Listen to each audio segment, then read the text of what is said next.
Hours after Trump said the war will be over very soon, Iran launched fresh strikes against 3 key Arab allies of the US at once.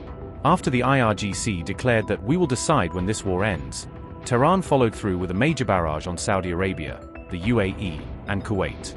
Mojtaba Khamenei's top diplomat then mocked the US Army and CENTCOM online, seizing on US-released images of HIMARS in Gulf states as a confession. At least 3 Gulf states reported fresh Iranian missile and drone fire on March 10th, underscoring how the conflict has firmly spread beyond Iran and Israel into the wider Gulf. On the morning of March 10th, Iran allegedly launched new waves of drones and missiles at Saudi Arabia, Kuwait, and the UAE, adding to a week of near-daily barrages. Iran International and other outlets reported these new attacks on Arab states just hours after Trump's latest press briefing on the war's trajectory. On March 9th, Trump said the war would end very soon, arguing that the US was achieving its military objectives in Iran and had already neutralized much of Tehran's capability. However, only hours later, Iranian officials insisted that Iran, not US forces, would decide when the war ends, vowing to keep striking until they deemed their own objectives met. Iran International reported, and I quote, Saudi Defense Ministry said it destroyed 2 drones over the country's oil-rich eastern province. The United Arab Emirates Defense Ministry also said air defenses were confronting missile threats and drones coming from Iran. Kuwait said it shot down 6 drones that were attacking northern and southern parts of the country. Unquote. Meanwhile, Kuwait's emir publicly condemned Iran's strikes and vowed to take all measures necessary to defend the country, stressing Kuwait's inherent right to self-defense. Our country has been subjected to a brutal attack by a neighbouring Muslim state that we consider a friend, despite the fact that we did not allow our land, airspace, or coasts to be used in any military action against it. We informed it of this repeatedly through our diplomatic channels.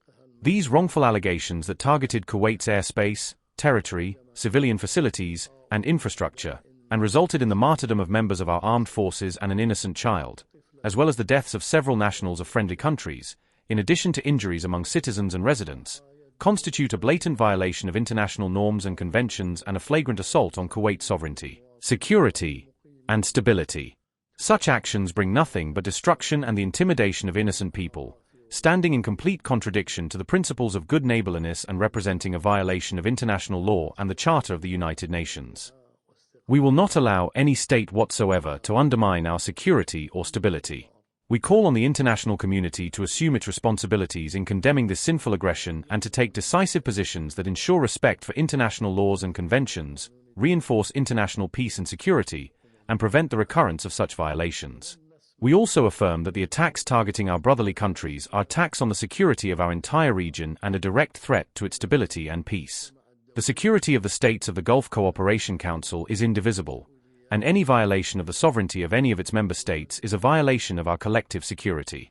From this standpoint, the state of Kuwait affirms its full solidarity with its brothers and its support for all measures taken to protect the sovereignty of our countries and the security and stability of our peoples. The state of Kuwait affirms its full and inherent right to defend itself under Article 51 of the Charter of the United Nations, in response to this blatant aggression, in a manner proportionate to the scale and nature of the attack and in accordance with the provisions of international law.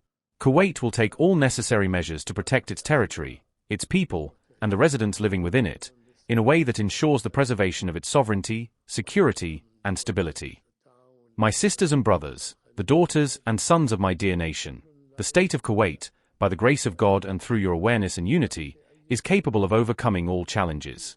Throughout our history, we have gone through difficult moments and emerged from them stronger and more resilient, more united and cohesive, and with a deeper conviction that this homeland deserves much from us.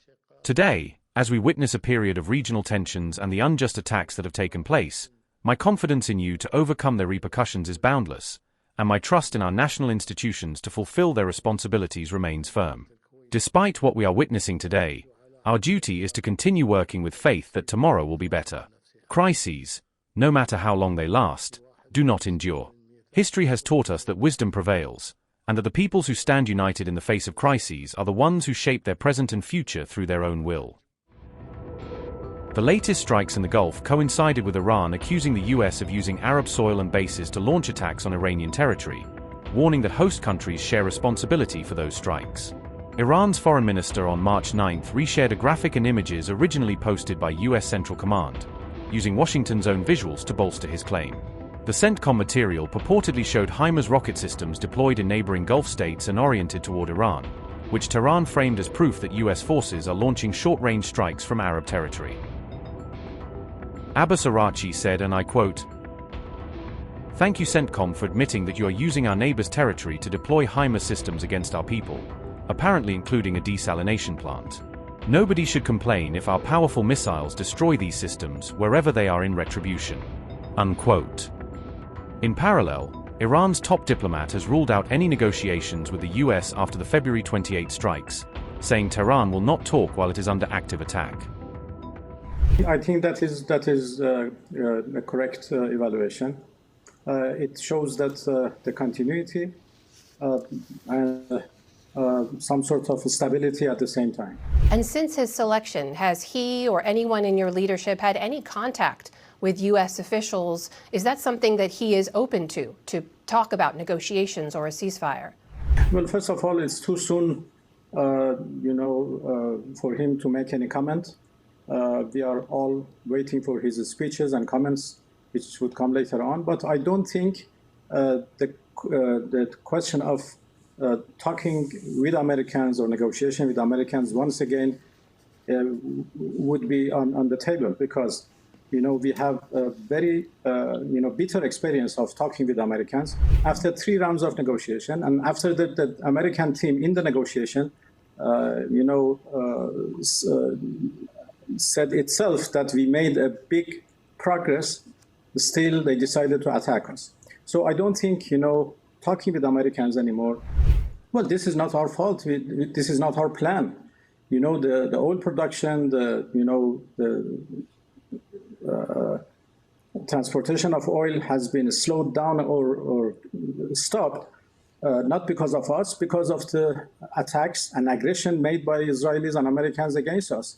So they have made the whole region insecure. This is the